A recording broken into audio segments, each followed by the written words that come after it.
इस वीडियो में class 10 science chemistry lesson 2 अम्ल, क्षारक एवं लवण से लेकर आ रहे हैं अम्लों का रासायनिक गुणधर्म, केमिकल प्रॉपर्टीज ऑफ एसिड्स। यहाँ पर हम लोग पढ़ेंगे अम्लों के रासायनिक गुणधर्म, जिसमें अम्ल जो है धातुओं से क्रिया करेगा या धातु कार्बोनेटों से क्रिया करेगा या धातु ऑक्साइडों से क्रिया करेगा या धातु बाइकार्बोनेटों से क्रिया करेगा। तो यहाँ पर हम अम्लों का 4 रासायनिक गुणधर्म पढ़ेंगे।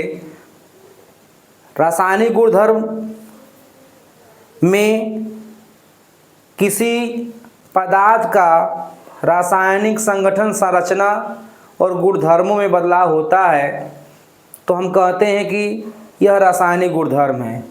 भौतिक गुणधर्म में जो होता है पदार्थों का स्वरूप बदलता है, लेकिन रासायनिक संगठन और संरचना और गुणधर्मों में कोई परिवर्तन नहीं होता है।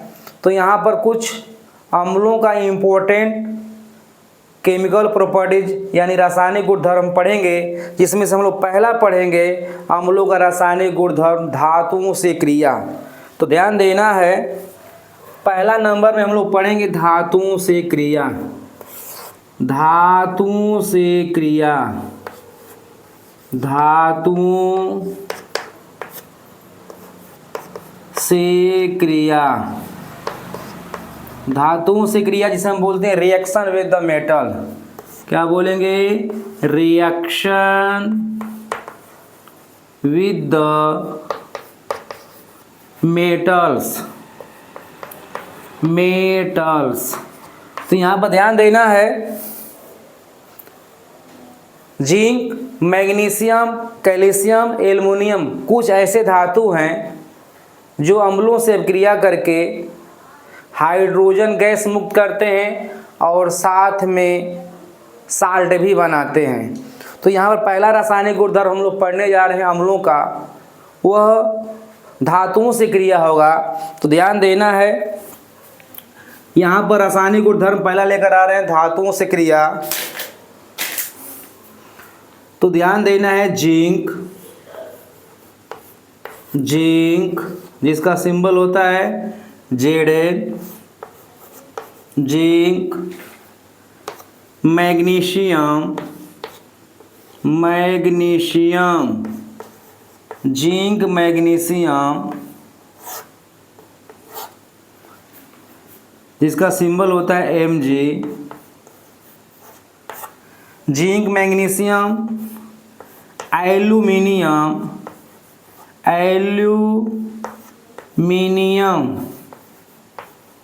एल्युमिनियम जिसका सिंबल होता है Al आदि धातुओं से, आदि धातु, आदि धातु अम्लों से क्रिया करके, अम्लों से क्रिया करके,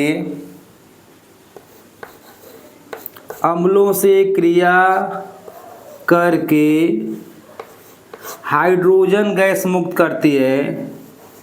हाइड्रोजन गैस, हाइड्रोजन गैस मुक्त करती है, हाइड्रोजन गैस मुक्त करती है तथा लवण प्राप्त होता है, तथा लवण प्राप्त होता है, लवण प्राप्त होता है। तो यहाँ पर ध्यान देना है, सभी धातु जो है अम्लों से क्रिया नहीं करते हैं, जैसे प्लेटिनियम हुआ, कॉपर हुआ, पारा हुआ, चांदी हुआ, सोना हुआ। ये ऐसे धातु हैं जो अम्लों से हाइड्रोजन को विस्थापित नहीं करते हैं, दुर्बल धातु हैं। तो यहाँ पर कुछ ही धातु हैं, जैसे यहाँ पर लिखे हैं zinc, aluminium, iron, magnesium, sodium, aluminium, ये यही धातु जो है अम्लों से क्रिया करके अम्लों में उपस्थित हाइड्रोजन को गैस के रूप में विस्थापित करेंगे और साथ में साल्ट बनाएंगे। तो यहाँ पर एग्जांपल लेते हैं, ध्यान देना है। यहाँ पर पहला एग्जांपल ले रहे हैं जिंक। एग्जांपल नंबर फर्स्ट में लेंगे हम लोग एग्जांपल नंबर फर्स्ट में लेते हैं जिंक धातु जो है क्रिया करेगा किससे? हाइड्रोक्लोरिक अम्ल से, HCl। तो ध्यान देना है, यहाँ पर बनेगा हाइड्रोजन गैस मुक्त होगा और साथ में साल्ट भी बनेगा। तो यहाँ पर जिंक जो है क्लोरीन के साथ क्रिया करेगा यहाँ पर, तो यहाँ पर साल्ट बनाना है तो जिंक क्लोराइड बनेगा। तो यहाँ पर ZnCl2 जिंक क्लोराइड, चूँकि जिंक का बैलेंसी 2+ होता है, अतः इसको सेटिस्फाई करने के लिए हमको 2 Cl लेना पड़ेगा। तो यहाँ पर Cl को बैलेंस करने के लिए हमको यहाँ पर 2 का गुणा कर देना होगा। तो ये और यहाँ से 2H जो होगा गैस के रूप में मुक्त हो जाएगा। तो यहाँ पर ध्यान देना है कि यहाँ पर जो है पहला एग्जाम्पल में जिंक धातु जो है हाइड्रोक्लोरिक अम्ल से क्रिया कर रहा है, तो साल्ट के रूप में क्या बन रहा है? जिंक क्लोराइड, और हाइड्रोजन गैस क्या हो रहा है? मुक्त हो रहा है। ये लवण है, लवण, और हाइड्रोजन क्या होगा? गैस के रूप में मुक्त होगा। एग्जाम्पल नंबर 2 लेते हैं, ध्यान देना है। एग्जाम्पल नंबर 2 यहाँ पर लेते हैं मैग्नीशियम, Mg। मैग्नीशियम धातु जो है क्रिया करेगा H2SO4 से, H2SO4 जिसे हम बोलते हैं सल्फ्यूरिक अम्ल। तो यहाँ पर अब क्रिया होगा दोनों के बीच, तो यहाँ पर मैग्नीशियम सल्फेट बनेगा साल्ट के रूप में और साथ में H2 गैस के रूप में मुक्त हो जाएगा। तो बनेगा MgCl2 प्लस H2, ये गैस के रूप में रिलीज होगा, मुक्त हो जाएगा। एग्जाम्पल नंबर 3 लेते हैं, ध्यान देना है। एग्जाम्पल नंबर 3, इसमें लेते हैं हम लोग आयरन लेते हैं या एल्युमिनियम लेते हैं Al। यह क्रिया करेगा HNO3 से, HNO3 जिसे हम बोलते हैं नाइट्रिक अम्ल। तो यहाँ पर बनेगा एल्युमिनियम नाइट्रेट यानी NO3 का होल थ्राइस, NO3 का होल थ्राइस। अब ध्यान देना, समीकरण को बैलेंस करने पड़ेगा। एल्युमिनियम का बैलेंस 3 होता है, तो यहाँ पर पूर्णांक है अम्लीय मूलक के पास, अतः हम लोग यहाँ पर कोष्टक का प्रयोग करेंगे, होल थ्राइस हो जाएगा। तो एल्युमिनियम नाइट्रेट इसका बैलेंस 1 होता है, 1 को नहीं लिखा जाएगा। ये 9th बेस है, 9th बेस में सब बताया गया कैसे साल्टों का सूत्र लिखा जाता है। तो यहाँ पर बना एल्युमिनियम सल्फेट, बैलेंस करने के लिए हम यहाँ पर 3 से गुणा कर देंगे। ध्यान देना है, 3 से गुणा कर देंगे, तो ध्यान देना है। तो हमारा नाइट्रेट मूलक बैलेंस हो जाता है 3। तो ध्यान देना है, यहाँ से 3H जो है एल्युमिनियम नाइट्रिक अम्ल है, ध्यान देना है। तो यहाँ से H2 को रिमूव होना है, तो यहाँ पर बैलेंस करने के लिए हमें ध्यान देना होगा, बैलेंस करना बहुत ही इम्पोर्टेंट है। तो यहाँ पर हमको, यहाँ पे हमें ध्यान देना है, बनेगा एल्युमिनियम नाइट्रेट बनेगा और साथ में क्या निकलेगा? हाइड्रोजन गैस निकलेगा। तो यहाँ पर एल्युमिनियम का बैलेंस 3 होता है, तो यहाँ पर होल थ्राइस लग जाएगा। इसका बैलेंस 1 होता है, 1 को लिखा नहीं जाएगा। अब हमको ये ध्यान देना यहाँ पर कि चूँकि हम यहाँ पर अगर 6 लगा देते हैं, बैलेंस करना ज़रूरी है। अगर हम लोग यहाँ पर 6 लगा देते हैं तो यहाँ पर 2 लगा देंगे और यहाँ पर भी 2 लगा देंगे, तो हमारा अम्लीय मूलक कितना हो जाएगा? 6 संख्या में हो जाएगा, जो 2 3 6 से बैलेंस हो जाएगा। और एल्युमिनियम 2 है हमारा, तो एल्युमिनियम भी हमारा 2 मिल गया। और साथ में हाइड्रोजन गैस कितना निकलेगा? 3H2। तो यहाँ पर हम लोग देख रहे हैं कि अम्ल जो है धातुओं से क्रिया करके साल्ट बनाता है। यहाँ पर एल्युमिनियम नाइट्रेट बना है, साल्ट बनेगा और अम्लों में उपस्थित हाइड्रोजन जो है गैस के रूप में विस्थापित हो जाएगा। तो ये पहला रासायनिक गुणधर्म हुआ। अब हम चलते हैं दूसरा रासायनिक गुणधर्म में हम लोग पढ़ेंगे अम्लों का धातु अम्लों का धातु कार्बोनेटों से क्रिया। तो ध्यान देना है, यहाँ पे हम लोग पढ़ेंगे अम्लों का धातु कार्बोनेटों से क्रिया। दूसरा रासायनिक गुणधर्म होगा जिसमें बनेगा साल्ट, कार्बन डाइऑक्साइड। तो यहाँ पर ध्यान देना है। और H2O बनेगा। तो चलते हैं, ध्यान देना है, एग्ज़ाम के लिए बहुत इम्पोर्टेंट है, हर चीज़ को तैयार रखना है एग्ज़ाम के लिए। तो दूसरा रासायनिक गुणधर्म लोग पढ़ेंगे नंबर 2, धातु कार्बोनेटों से क्रिया। धातु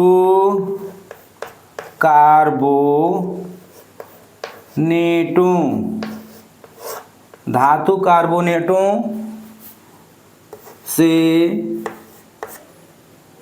क्रिया reaction with the metal carbonate, reaction with the metal carbonate,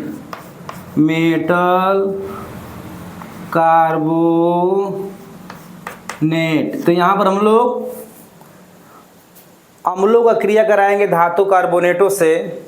तो साल्ट बनेगा और कार्बन डाइऑक्साइड बनेगा और जल निकलेगा। ध्यान देना है। तो यहाँ पर ध्यान देना है, अम्ल धातु कार्बोनेटों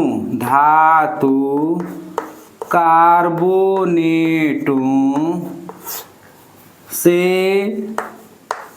अभिक्रिया करके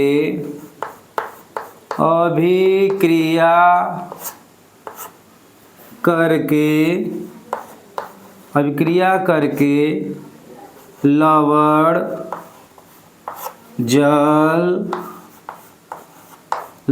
जल एवं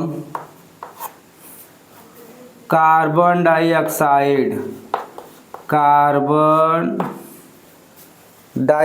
बनाता है। कार्बन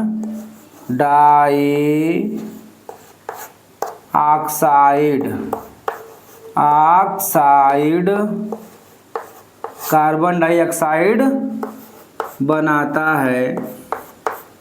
तो ये दूसरा रासायनिक गुणधर्म है अम्ल का, यानी अम्ल जो इस बार किससे क्रिया करने जा रहा है, धातु कार्बोनेटों से। तो ध्यान देना है, क्या बनेगा, साल्ट, जल और कार्बन डाइऑक्साइड बनेगा। कैसे क्रिया कराना है ध्यान देना है।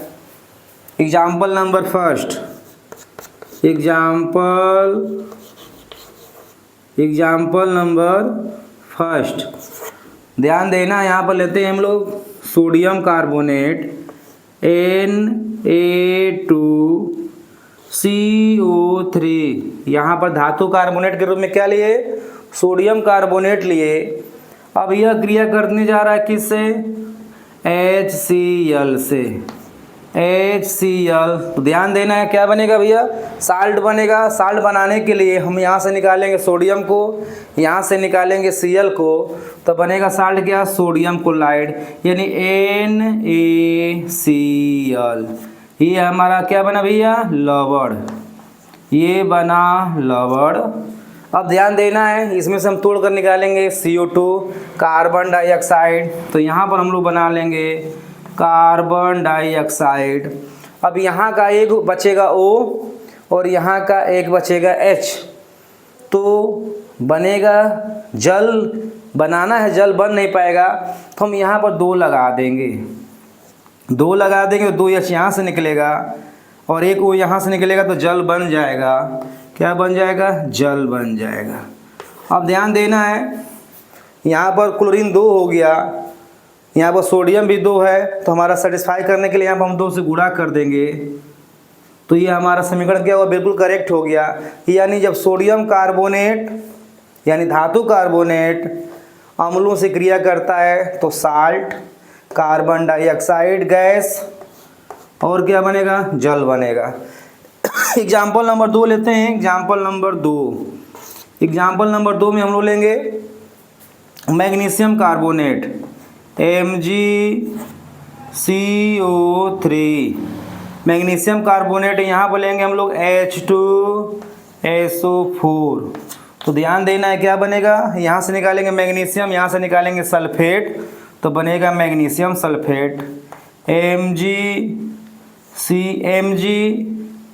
MgSO4। मैग्नीशियम सल्फेट ये साल्ट है, इसमें से निकाल देंगे हम लोग CO2। तो यहाँ पर CO2 जो है निकलेगा गैस बनकर, और इसमें का एक O यहाँ से 2 उठा लेंगे तो बन जाएगा H2O। क्या बन जाएगा? H2O। तो ये रहा। एक और एग्जांपल लेते हैं हम लोग यहाँ पे zinc carbonate ZnCO3 zinc carbonate है।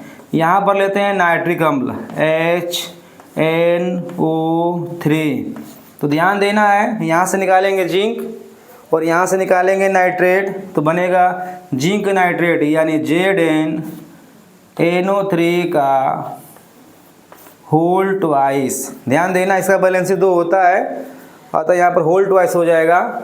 अब यहाँ से निकालेंगे हम लोग CO2, तो यहाँ से निकाल लेंगे हम लोग CO2, ये गैस बनकर निकल जाएगा। यहाँ का एक O, चूँकि यहाँ पर होल ट्वाइस लग गया है, नाइट्रेट मूलक कितना यहाँ पे है, संख्या में 2 है, अतः यहाँ हम 2 से गुणा कर देंगे समीकरण को बैलेंस करने के लिए। तो 2NO3 हमारा बैलेंस हो गया। 2H यहाँ से निकलेगा, एक O यहाँ से, तो क्या बन जाएगा? जल H2O।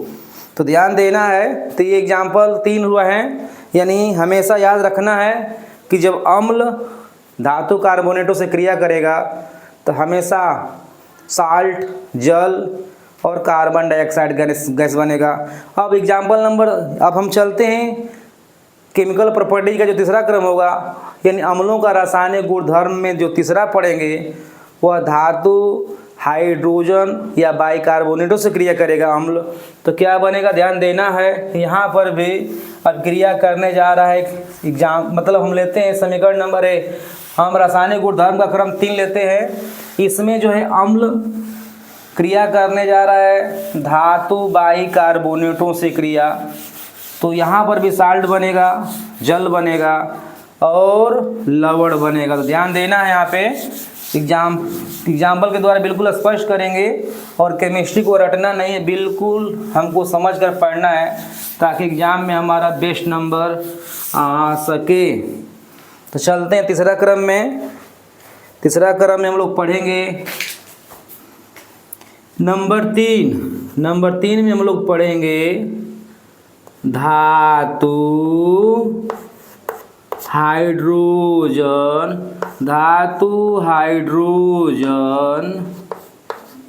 इसको हम बाई भी बोलते हैं, धातु हाइड्रोजन, या इसे हम बोलते हैं क्या, या बाई धातु हाइड्रोजन या बाई कार्बोनेटों से क्रिया, कार्बोनेटों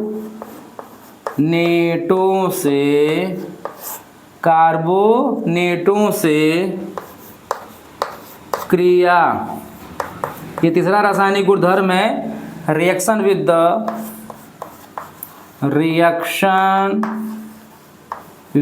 the metal bicarbonate, reaction with the metals bicarbonate. तो ये तीसरा रासायनिक गुणधर्म पर पढ़ने जा रहे हैं, ध्यान देना है। इसमें क्या होगा, ध्यान देना है, अम्ल धातु बाइकार्बोनेट से, अम्ल धातु बाइकार्बोनेट से क्रिया करके धातु बाइकार्बोनेट से क्रिया करके अभिक्रिया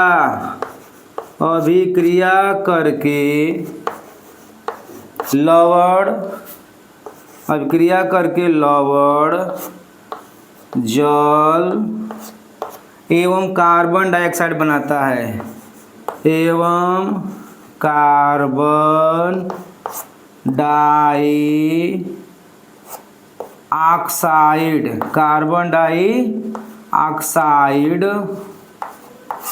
बनाता है। तो ध्यान देना है, इसको एग्जाम्पल के द्वारा स्पष्ट करेंगे। एग्जाम्पल नंबर फर्स्ट में लेते हैं, ध्यान देना। एग्जाम्पल नंबर फर्स्ट में क्या होगा, ध्यान देना है।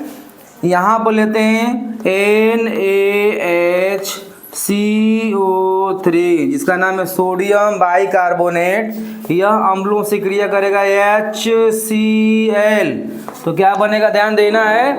यहाँ पर जो है सोडियम यहाँ से निकलेगा, यहाँ Cl निकलेगा, तो बनेगा NaCl प्लस, इसमें से निकाल लेंगे हम लोग CO2, तो निकल जाएगा यहाँ पे CO2। यहाँ से ध्यान देना है, यहाँ से हम लोग निकालेंगे एक OH और यहाँ से H, तो बन जाएगा जल।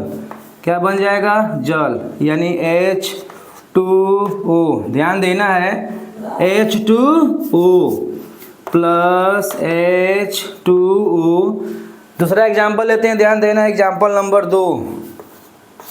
नंबर 2 में लेंगे मैग्नीशियम बाइकार्बोनेट। क्या लेंगे, मैग्नीशियम मैग्नीशियम बाइकार्बोनेट। इसका क्रिया कराएंगे H2SO4 से H2SO4, तो क्या बनेगा, ध्यान देना है। यहाँ से निकालेंगे मैग्नीशियम, यहाँ से निकालेंगे सल्फेट, तो हो जाएगा MgSO4 मैग्नीशियम सल्फेट। ध्यान देना, यहाँ से निकालेंगे 2 CO2, तो 2 CO2 प्लस, ये गैस बन के निकल जाएगा, ध्यान देना है। और प्लस क्या होगा, ध्यान देना है, 2 O यहाँ से निकालेंगे, 2 O यहाँ से निकालेंगे, 2 O यहाँ से, और 2 O और यहाँ से 2 H निकलेगा, 2 H यहाँ 4 H और 2 O बच रहा है, तो 2H2O। तो ध्यान देना है, कभी भी धातु बाइकार्बोनेट अगर अम्लों से क्रिया करेगा तो साल्ट, कार्बन डाइऑक्साइड और जल बनेगा। और एक बचा, एक और रासायनिक गुणधर्म बचा है, जिसको हम लेते हैं इसी वीडियो में। और यहाँ पर जो हम लेने जा रहे हैं, इसमें जो होगा धातु ऑक्साइडों से क्रिया कराएंगे हम लोग अम्लों का, धातु ऑक्साइडों से क्रिया कराएंगे अम्लों का। तो यहाँ पर क्या बनेगा, ध्यान देना है, साल्ट बनेगा और सिर्फ जल बनेगा। तो चलते हैं रासायनिक गुणधर्म का क्रम जो होगा चौथा होगा, वह होगा नंबर 4। नंबर 4 में हम लोग लेते हैं नंबर 4। यहाँ बोलेंगे धातु ऑक्साइडों से क्रिया, धातु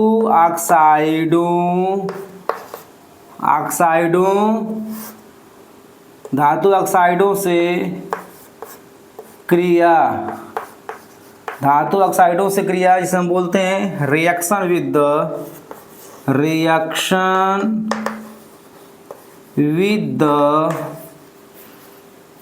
द मेटल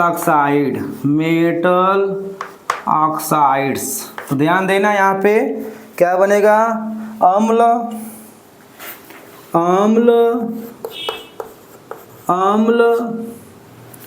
धातु ऑक्साइडों से क्रिया करके, अम्ल धातु ऑक्साइडों से क्रिया करके,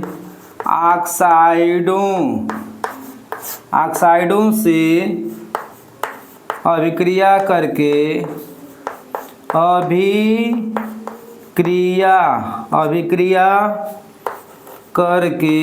अभिक्रिया करके लवण तथा जल बनाता है। तो ये 4 रासायनिक गुणधर्म पढ़ना है हम लोग को NCERT से, ध्यान देना है। तो यहाँ पर धातु जो है और अम्ल जो है धातु ऑक्साइडों से क्रिया करके क्या बनाएगा, लवण तथा जल बनाएगा। एग्जाम्पल ध्यान देना, example number first. Example number first में लेते हैं हम लोग जिंक ऑक्साइड का क्रिया कराएंगे हम लोग HCl से HCl, तो बनेगा साल्ट और जल बनाना है, ध्यान देना है। जिंक का वैलेंसी 2 होता है तो यहाँ पर 2 Cl लेना पड़ेगा, यहाँ पर 2 का गुणा कर देंगे तो बनेगा ZnCl2